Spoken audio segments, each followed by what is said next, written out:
Alright, so I made a video last week about Pine Creek Doug, and I got two reasonable objections from two atheists. The D-Man, Deconverted Man, the D-Man that everyone knows and loves, and the lovely Erin, Xxtian. So, both of them were actually interesting observations, interesting queries. So I'll try to address both of them at the same time. She asked me if Pine Creek Doug, if you haven't listened to the video yet, I strongly suggest you listen to the video. Really good stuff. I do say myself, fun, interesting, entertaining.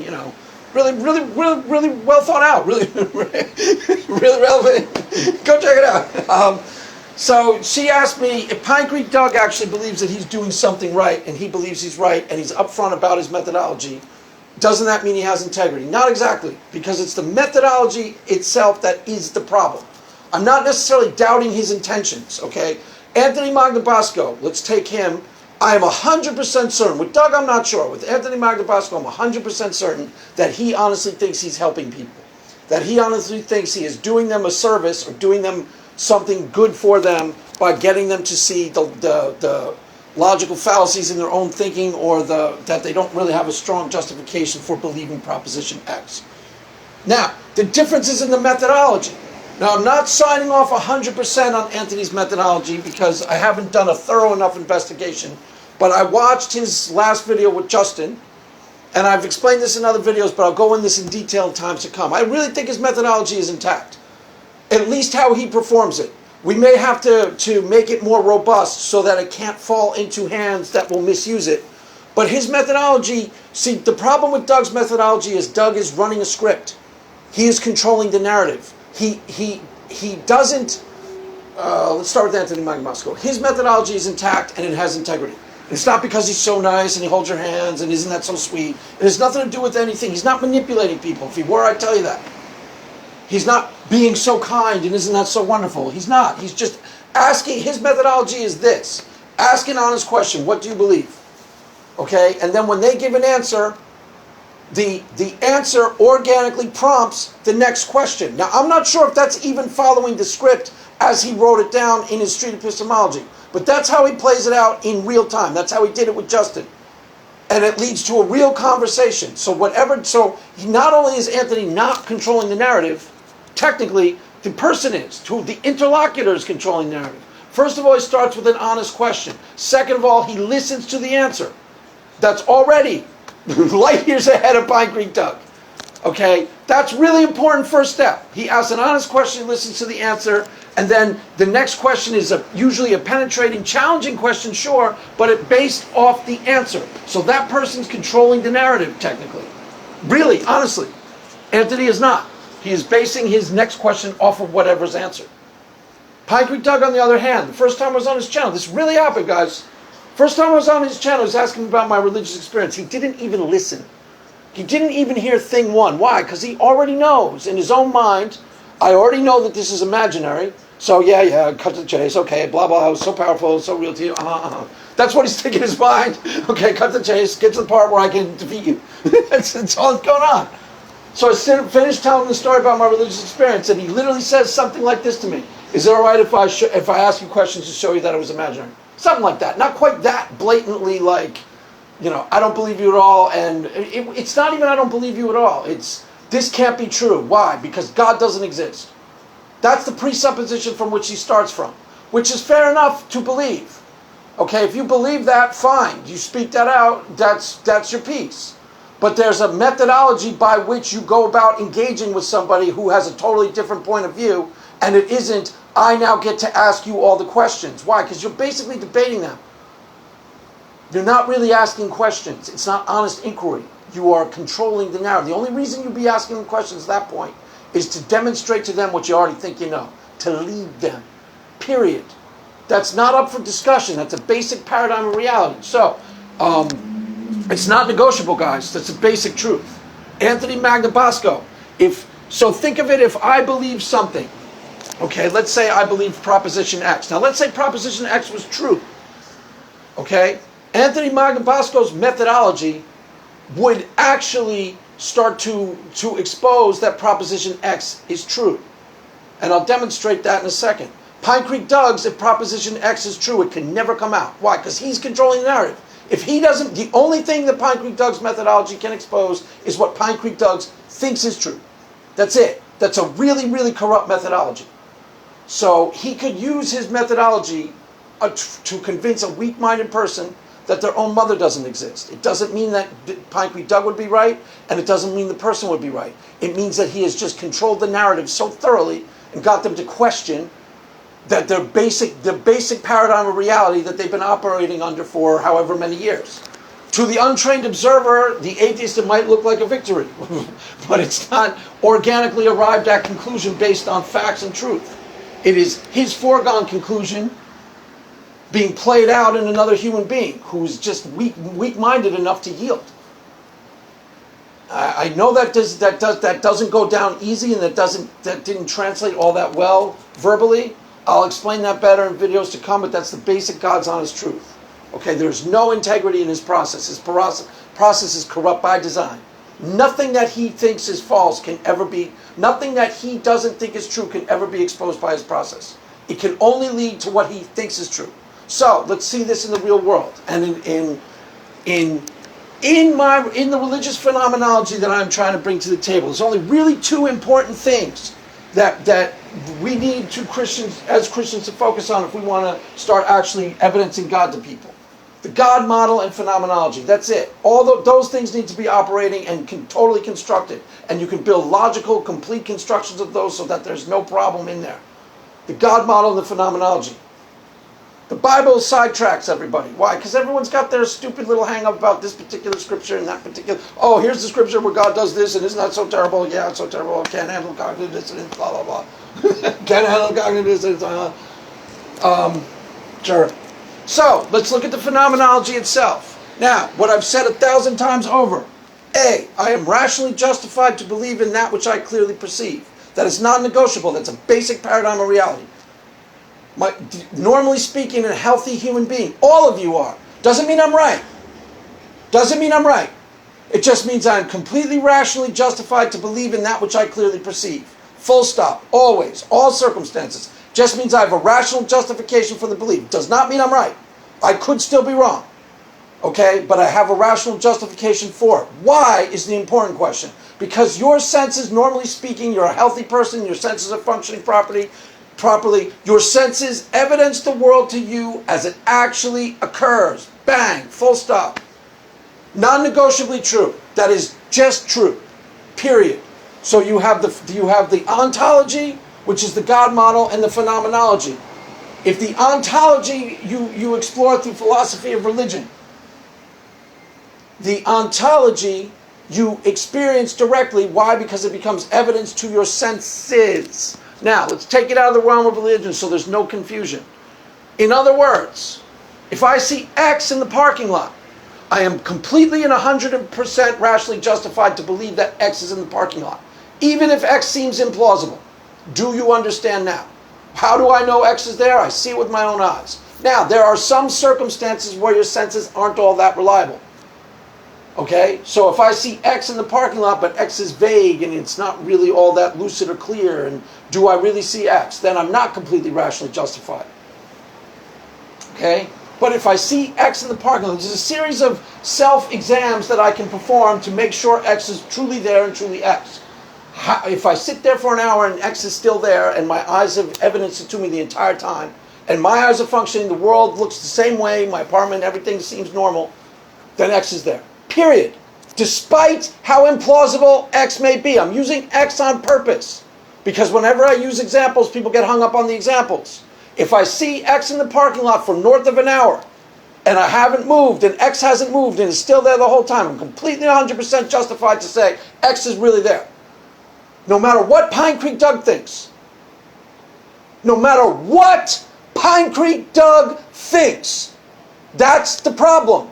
Now, Anthony Magnabosco comes along, okay? And he says, Craig, do you believe that X is there? That there's an X? Yes, I do believe so. Why? Because I've seen it with my own eyes, Anthony. Okay, how certain of you? I don't know what his exact questions are, but it falls along. How certain of you that you saw it? Pretty darn sure, Anthony, I saw it for an hour and a half. Where does he go from there? He asks another honest question. See, if I actually am, the reason why people get down on Anthony Magnabosco is because most of the people he chooses are people at random, and reality check guys, Christian, Jew, atheist, no matter what you are, most people don't have really well thought out beliefs, period. They believe something for reasons that are really vague and they haven't really pieced it all together. So he was talking to one guy about his belief system, and this guy had this vague sort of Peterson-esque, God is God, without God, morality is impossible, or God, you need God for morals. It's kind of the right idea, but he hadn't really thought it through in any real concrete way. So Anthony Magnabosco, in his line of questioning, if the guy is open to it, exposed to him that he hadn't really completely thought this through.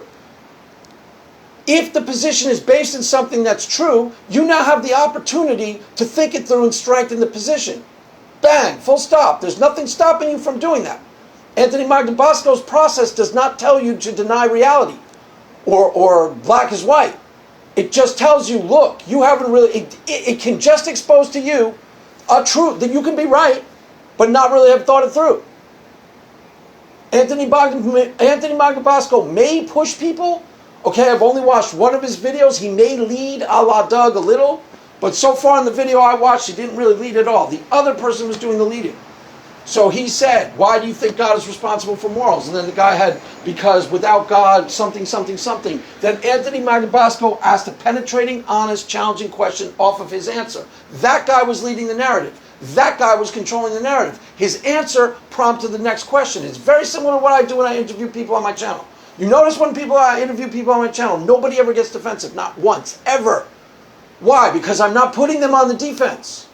I suspend all my judgments about why they deconverted or whatever, and just ask them honest questions.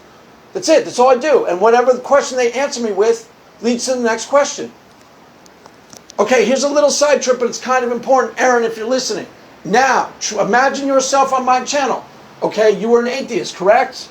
Well, you're a Christian now. No, you're not a Christian now. You're going to be Christian now. I'm just playing. You were an atheist when you were on my channel, correct? Okay, and I said, let's say I had decided, without consulting you, but I had my own presupposition that you just wanted to sin, you wanted to be sexual, and that's why you deconverted. Now let's say I asked you only questions to expose that. You'd immediately recognize you were being played. Immediately.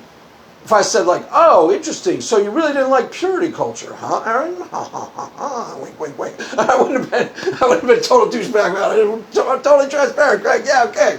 I wouldn't have totally been a douchebag about it, but even the whole idea of leading the narrative is douchebaggery, period. It's dishonest, period. Doesn't matter if Doug thinks that he's doing me a favor by showing me how stupid and imaginary my sky fairies are. Then tell me that straight up. The reason he doesn't tell me that straight up is I can object to it. Straight up. And we can have a real conversation. Like I said, if he wants to debate me, we can go debate it on Modern Day Debate anytime. Anytime he wants. But he can't fall back on questions. Because he can't be trusted to ask honest questions. His questions are not honest. They only lead you to his foregone conclusion. So if I did the same thing with you, Erin, I'd only ask questions to lead you to why I think you deconverted. I didn't. I asked you questions that you led me. I said, why did you, I forget what I asked you, wow, what's a nice girl like you doing in an atheism like that? I don't even remember what I asked you. What did I ask you? Something stupid. I start off the same way, what happened? You start telling me about, when you were in that group that you were in, and that prompts my next question. Organically. It's an honest question. I'm listening to the data you're giving me and going, okay, that's interesting, so what about this? And then you go, well, it's interesting you asked that because of this. It's a totally honest process. That's why nobody gets defensive when I do it. The fact that people get defensive with Pine Creek Doug is not points in his favor. It should tell you something. People know when they're being played, guys. And then you try to justify by saying, people don't get defensive with Anthony Magnabosco because he's babying these stupid Christians. That's what basically these idiots were telling me. Because he babies you and it's like he's a therapist. No, people aren't getting defensive with him because he's not putting people on the defense. He's asking honest questions. If they don't have strong justifications for the things they believe, all he's doing is showing it to them. He's not really leading them to it. He's just showing it to them. It's just an honest form of inquiry. Could it be improved upon? Maybe. I heard him talk about it too I've never heard Pine Creek Doug do this. I heard Anthony Magnabosco do it last week. He was talking with Shannon when they were on that stream together. And he starts examining his own process. Could I be better at doing this? Could I be... He's circumspect too and has some humility and integrity. You can't fake that stuff, guys. You can't fake that stuff. You can't fake it around me.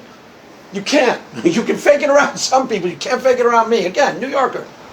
I'll see you coming a mile away. You cannot fake integrity like that. You can't. I'll hear it immediately. I'll recognize it immediately because he wasn't talking to anybody to impress anybody with how much humility and integrity he was bringing to bear. It was an honest process. I wouldn't put it past, it would not surprise me if Anthony Magnabosco sometimes watches his videos over again that night and goes, I should have probably asked this and I wish I had done this. Wouldn't surprise me. He challenges himself. If he wants to get great, and I think he could become great, and his methodology, if we polish it up so that it's clean and that there's no way that he can corrupt it with his own confirmation bias, it could be a really valuable tool. Ironically, in the service of apologetics, because then you know when your arguments suck. That argument sucked, dude. Yeah, okay, I never really thought about it. Why do you think you've been losing all the debates? I never really thought about it. Well, now you know. Then you can put that particular argument aside. It doesn't necessarily have to produce an atheist. It produces what's true. It produces what's true. I swear to God it does. It produces what's true. So if Anthony Magnabosco and I were on an island for 2 years, okay, one of us is right, one of us is wrong. Either there's a God and I'm right, and he gives me the tithes. He got $100 with him on the island. I'm going to take 10 of it. And he gives me those tithes somewhere in the next 2 years, or he's right and God doesn't exist, and then we kill ourselves. So we kill ourselves. We kill ourselves. All right, wouldn't lead to that. All right, whatever. Then I don't know what we do. I know what we do when we find out God exists. I get his tithes, and now I'm $10 richer. So we were on an island together. Honestly, think about it. We were on an island together for 2 years, and all we had to do was talk. One of us is right, one of us is wrong. His methodology is the only thing we used. Whoever's right would win out in the end. The truth. Period. Because his methodology is it's not quite pristine like that, but it's close. And if he keeps, thinking about it and agonizing about it and being more circumspect about it, it'll get there. It's an honest process, guys. It's not some mysterious coincidence. I didn't put pieces together till recently. But the two most honest atheists by far are Drew and Objectively Dan. They're disciples of him. They're disciples of him. That's not an accident. It's not a coincidence. Those two are really honest. You want to have an honest conversation with an atheist, you can have it with those two. You can also have it with Notes from Autumn and Erin. That's why they're on if they were on my channel, you can have an honest conversation with them. Period. Usually. Maybe one or two. But in general, that's why they were on my channel. Because you can have an honest conversation with an honest atheist. Now, Anthony Magnabosco's Objectively Dan is much more useful to us as an honest atheist than he was as a weak-ass Christian. One of these like half-baked Christians who go around giving arguments they're not really convinced in. He's much more useful to us than an honest atheist. Why? Because an honest atheist is actually useful. Then the weakness of our arguments, then all a meaningful objection to your argument means that you just need to make it more precise. Make the criteria more robust, strengthen the logic. You should be examining it yourself. If you're using critical thinking, nobody should have to do that for you. Why? Because you should have already done it to yourself. That's why I said Anthony Magnabosco, you can't fake that. The type of introspection that he naturally came out of his mouth is not something you can fake. Most people don't do that. And I hear it immediately. I'll recognize it immediately. It was real. It was sincere. It was legitimate. Sometimes agonizes over his own process and examines it to see if it's actually authentic. The more he does that, the more pristine the process will get, and it will become a trustworthy process. It's already almost trustworthy. Now, let's take Pine Creek Doug, for example. Okay, so I saw X in the parking lot. How do you know it's X, Craig? Because I saw it for an hour. That's what Anthony Magnabosco asks. He will come up against he will come up against the truth. If I actually have a really strong justification for the thing I believe, his process, he will have to start yielding to the strong justification because the process itself has integrity. Pine Creek Doug would anticipate, as he did with me, robust, actual answers, strong justifications, and start trying to, weasel his way out of it before we ever got there. How do you know it was X, Craig? Could you be wrong? Because I saw X once a long time ago. If I saw X for north of an hour, okay, X exists. Doesn't matter what you theorize about X. I'm going to be 100% convinced X exists. Why? Because I saw it with my own eyes for north of an hour. No argument is going to convince me otherwise. Why? Because I actually saw it. If I see X every single solitary day, hello? If I see X every single solitary day of my life for north of an hour, and I have a process that works for me 100 times out of 100, where I can, X is hard to locate, and I can put on a worship tape and do a little preparation for myself, and then see X again. I'm going to believe in X, 100%. 100% believe in X. Doesn't matter what argument to the contrary. The argument has got to yield to reality. My senses, your senses, all of our senses, generally speaking, evidence the world to us as it actually occurs. Not as we want it to be, as it actually occurs. That's what our senses are there for, to try to verify reality for us. You smell something, why? Because there's an olfactory sensation in the air. Something smells. Something smells, Craig. Yeah, sure. Something really smells in this explanation, Craig. You pull crap arguments. I set myself up with that. All right, whatever. You hear something, why? Because there's something auditory. There's a sound. You see something, why? Because there's something in your line of sight. There's sensory data, visual sensory data in your line of sight. Very, very rare in a healthy human being that you have actual hallucinations or you see things. Very rare. Yeah, it happens in rare circumstances, and this is how we can account for religious experiences. And as I said, anytime you have a claim that is manifestations in the real material world, it can be empirically verified for. So this doesn't even have to be a conversation between you and I. Why? Because I can prove it. And I probably will be able to prove it within a year or two. Takes some doing to get the things up and running the way I say, but anytime somebody claims a manifestation in the real material world, then the scientists can come in and they can investigate it and can verify it. Bang! The only precondition is the scientist has to correct for their own confirmation bias. Or they're going to do a Pine Creek Dug and look for what they already think they know. And you all understand that. You can have a confirmation bias on the atheist end. You're all aware of that, right? Okay, so if I say phenomena X happened and occurred and it existed, how do you know? Because I saw it, experienced it with my own eyes. Does not matter how implausible phenomena X may seem to you. To me, it's a given. Why? Because I saw it with my own eyes, I experienced it directly. Your epistemology, your argumentation has to be corrected for what I'm almost positive is reality. Why? Because the basic paradigm of reality is that if I saw and experienced X, and I experienced enough time, I experienced it for 3 hours a day over 5 years, then I'm almost positive X exists, which means you got to yield to me or you don't care what's true. Period. Period. Sorry. I'm sorry. That's how reality works. If I actually saw something with my own eyes over a period of years, doesn't matter how implausible you think it is, you got to yield to me. I mean, you cannot believe me. That's fine. Scratch that. Okay, you cannot believe me. It's perfectly legitimate. What you can't do is not believe me and then jerk my chain in your line of inquiry. You can not believe me, go, I don't believe that, Craig. Why? Because X is really implausible and I've never experienced it, I've never seen it, I've never tasted it. Now that's where I'm going to try to go with my videos. I accept that. That's perfectly legitimate. I don't believe you, Craig. Why not? Because I've never experienced X, I've never seen it, and I've never tasted, smelled it. I've done none of the above, therefore I don't think X exists. Now that's what an atheist would say. Fair enough. Stay an atheist. Fair enough. You don't have to believe me at all.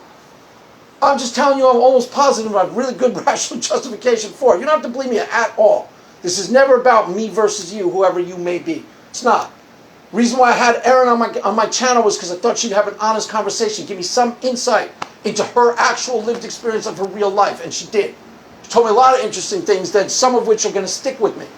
Ditto for her notes on autumn. Notes from the autumn. Notes from autumn. I don't know, did she ever tell me what's the name about? Did she ever tell me? I don't even remember. So, Erin, this will be the basis for when we start this conversation, if we're going to have a conversation about epistemology. I'm sure you have a lot of questions off of just what I said. I'll get better at explaining this, guys. Some of the stuff in here was a little bit rough, because, you're a big tough New Yorker, Craig. Yeah, I understand that. So don't play me. It's that simple. All right, so some of this was a little patchy, but, I'll get better at explaining this really, truly, clearly. Anthony Magnabosco's methodology is legitimate, and I won't sign off on it 100% yet, because I have to watch more of his videos all the way through, but I'll start watching them from now on. His actual methodology can be used to strengthen Christian apologetics, ironically enough. Yeah, of course it can. Show you that these apologetics don't work. They shouldn't have to keep doing that. The atheists are usually right when they say the argument doesn't really work. The meaningful objection is usually correct. If it weren't, the argument would prove God. Hello? We wouldn't have to discuss it anymore. Oh, I never thought about that, Craig. Yeah, the meaningful objections to all the arguments are right. The strongest arguments, interestingly enough, are the precept arguments, and not the way they're framed. The way they're framed, the most obvious objection is a precept, which means assertion, basically. I'll go into that in other videos to come. But the basic paradigm reality is the same. If I see X for long enough time, to be almost certain in my own mind that X exists. So let's say I saw X 3 hours a day over a period of 5 years. I'd immediately recognize if you're trying to jerk my chain a la Pine Creek Doug. When I was on his channel, he didn't even listen to me. He didn't even listen to me. Why? Because I'm sure God doesn't exist. Let me just show this dopey Christian how imaginary Scott Fairy is, and we'll be done with it. And I don't even think he cares if he gotchas you. I think he just wants to score a couple of fake points so he can put it up as video. See? I don't really know what his agenda is, but it's not truth-finding. It's really not. It's not even close. And that's really obvious. Why? Because that's not how you find truth. He never investigates. The reason why I say Nathan has integrity, and this is, again, a basic paradigm of reality. I'm not trying to pimp out Nathan. Look at the guests he has on his channel. That's honest investigation, curious. He's curious about life. It's the same thing with Erin. Look at the reading list. It's not just reading atheism, reinforce and strengthen your atheism, how to in book form. That's what a lot of atheists are doing. They're clicking on videos and they're reading books that basically should be titled How to Reinforce Your Narrative in Book Form, How to Reinforce Your Narrative in Video Form, How to Constantly and Completely and Utterly Reinforce What You Believe, so that you're really hard to penetrate, so that you're really hard to get through to. That's what most of atheism is. Most of the atheist culture is. It's not honest exploration of anything having to do with religion. Erin has a reading list that's, pretty higgledy-piggledy. I think Notes from Autumn did too, is what I remember correctly. You should have a reading list that's fairly random. Fairly should be somewhat hard to pin down as thematically in any sort of thematic way, because it just reflects your curiosity about life. Period. Curious about life. I mean, that holds true if you're a Christian too. But, yeah, that's a side point. Side point. So, we'll get into it in the videos to come. It'll be fun. We'll have a good time. Laugh, cry. We won't even cry. We'll have a good time. It'll be fun. We'll talk about this in videos to come. I'll go into this a lot in detail. There's a lot to say on the subject of religious experience. A lot. A lot to say on the subject that hasn't been said by anybody ever before. And it's really valuable information, I promise. It really is. Really, really, really honest to God is. Dare I call it gold? I will call it such. So, there you have it, kids. That's all for now. The Mass has ended. Go in peace. Amen.